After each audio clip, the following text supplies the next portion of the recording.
In this video, I will show you how to do a back-of-the-envelope analysis for the development of a residential condominium building with for-sale parking, for-sale storage, pre-sales, and affordable rate units.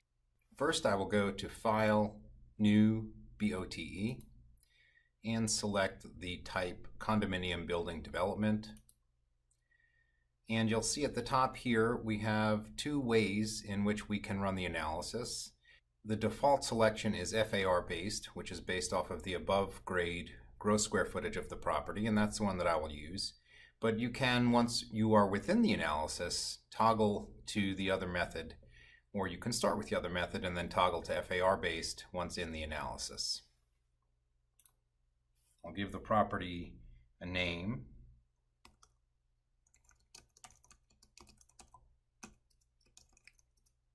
Land purchase price.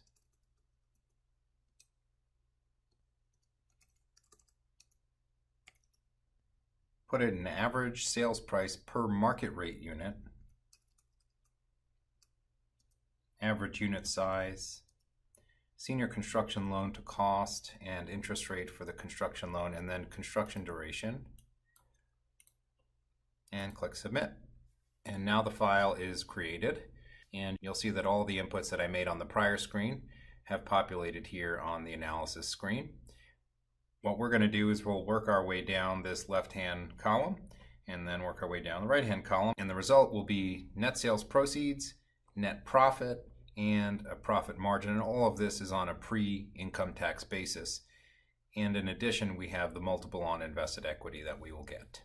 If we have retail square footage, we can input that here as the rentable square footage amount, and that will deduct from the gross FAR.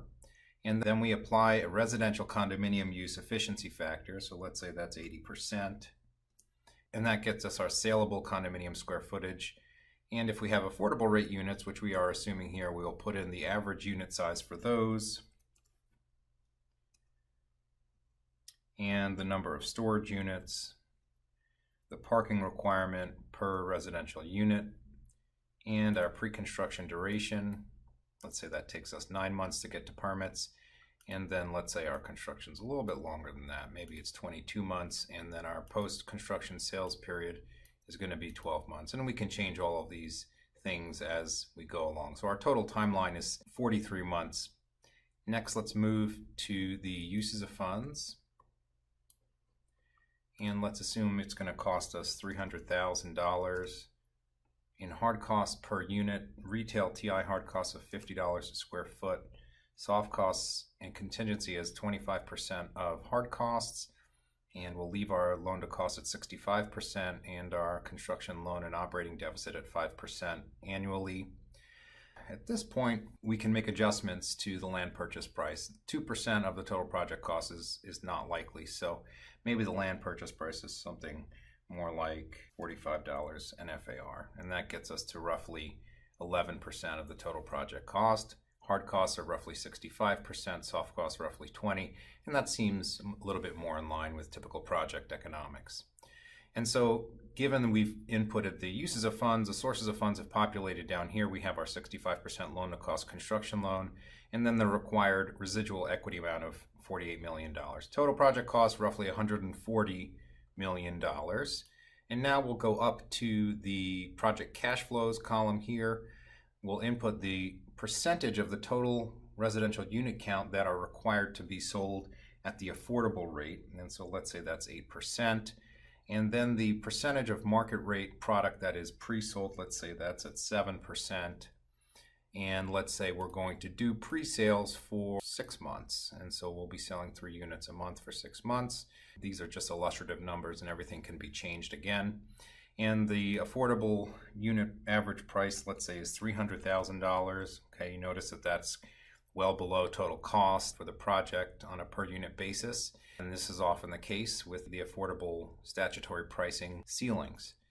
Pre-sold discount, let's say it's a 5% discount. And so what we're looking at here is, before we take a look at parking or storage, is total residential gross unit sales of 151, and it cost us 143 to build. So this is not looking terrific, as of right now. Let's see how this shakes out once we input the parking space revenues and that for storage as well. So we get another $17 million for parking. So that's much better. And then let's say we're selling our storage space at $5,000 a unit, selling cost of 6%.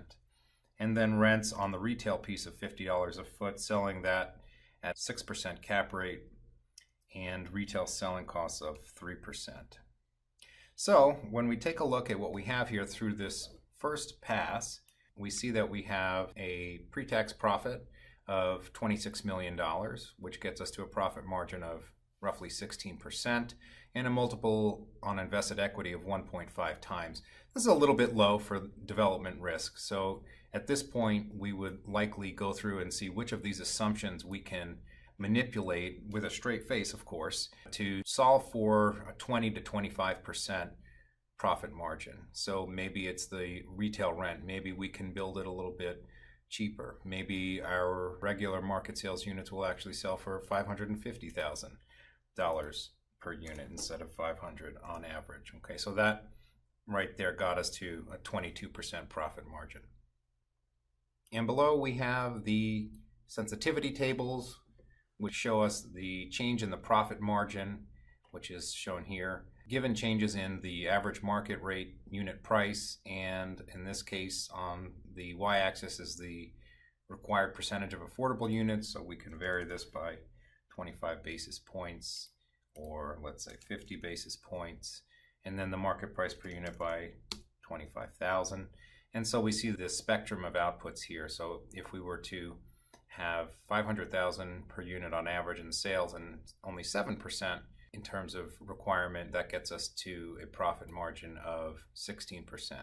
Our base case is showing right here, 550,000 a unit at 8% required affordable percentage of 22% profit margin. And we can do the same for the other sensitivity tables. When we're done, we want to make sure that we click Save File, and that will save our changes. And then we can share this analysis by clicking on the Share button.